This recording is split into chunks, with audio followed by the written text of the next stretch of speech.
You're listening to Soap Dirt, the latest in television entertainment news.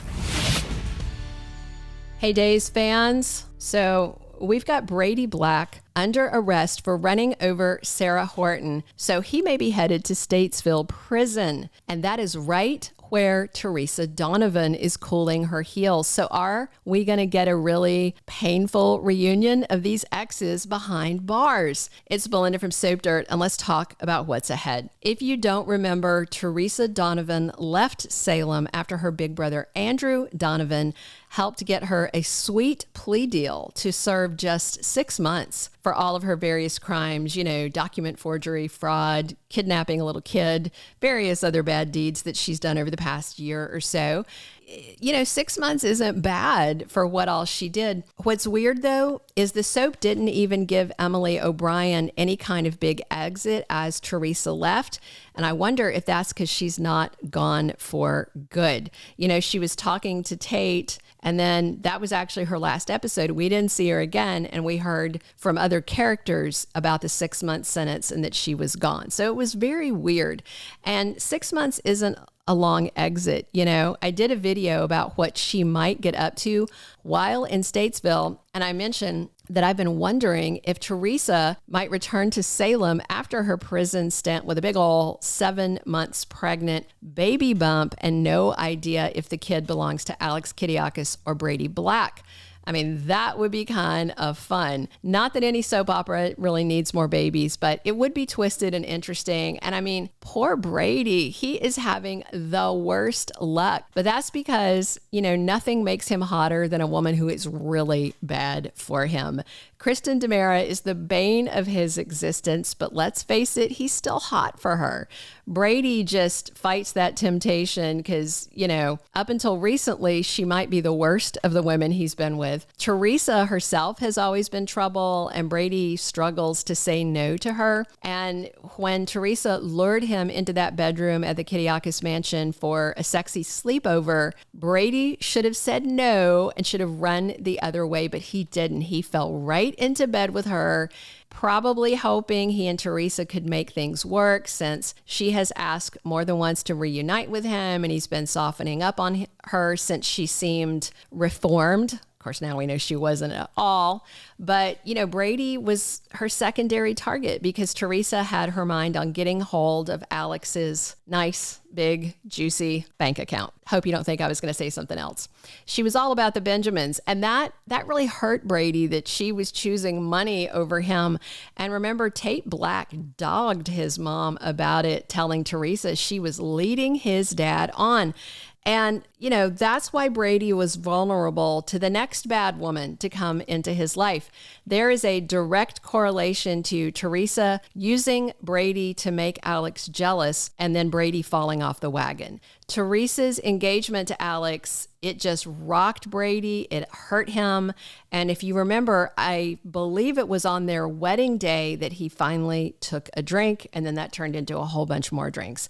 And then, it was down there in the gutter where awful Fiona Cook found him. I have always thought that Brady made bad choices with women. He was down with Nicole Walker when she was still in her bad girl era. But, let's face it, I think Brady has hit a new low in his love life when he crawled in bed with Xander's cougar of a mom.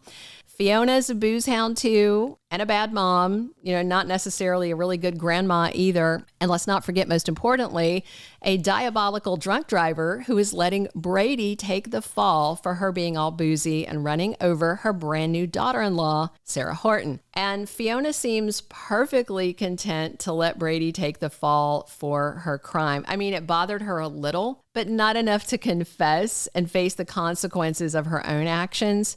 And also problematic to me is that Justin Kiriakis is Brady's lawyer. I mean, Justin's not exactly the greatest legal mind in Salem. His track record is very hit and miss. He has lost lots of cases over the years.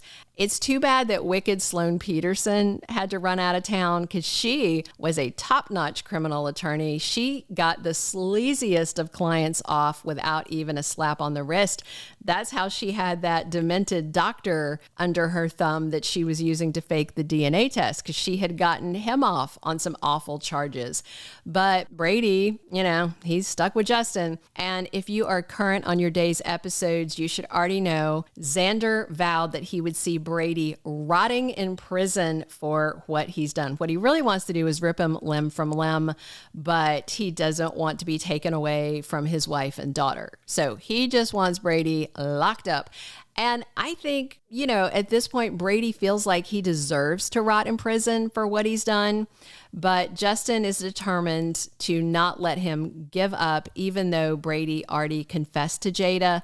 The bottom line is Brady could wind up sentenced to Statesville unless Sarah remembers it wasn't him behind the wheel, or Fiona confesses, or there's some other evidence that shows up to clear his name.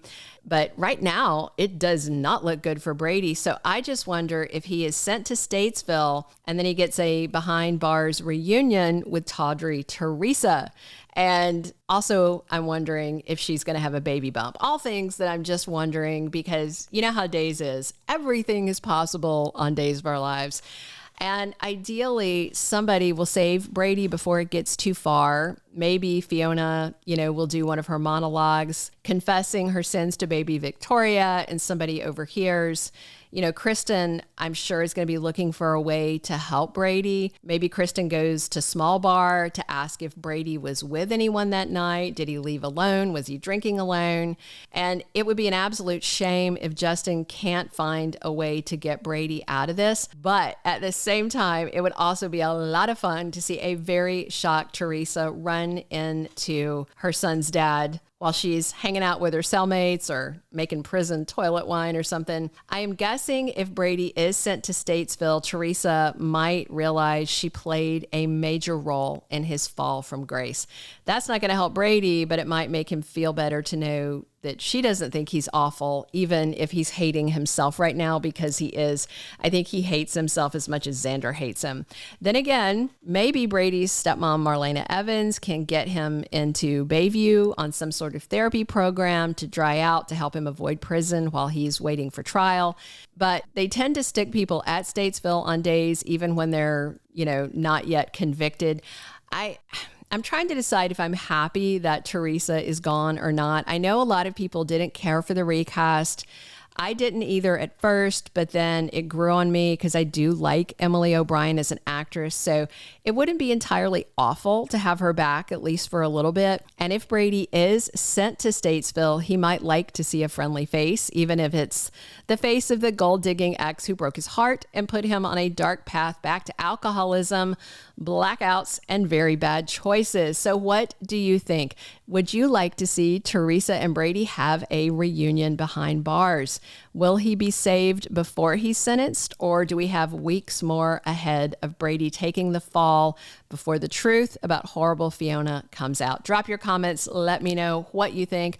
Please subscribe if you're not already following us, and definitely come back soon. It's Belinda from Soap Dirt, and we are talking Days of Our Lives 7 days a week.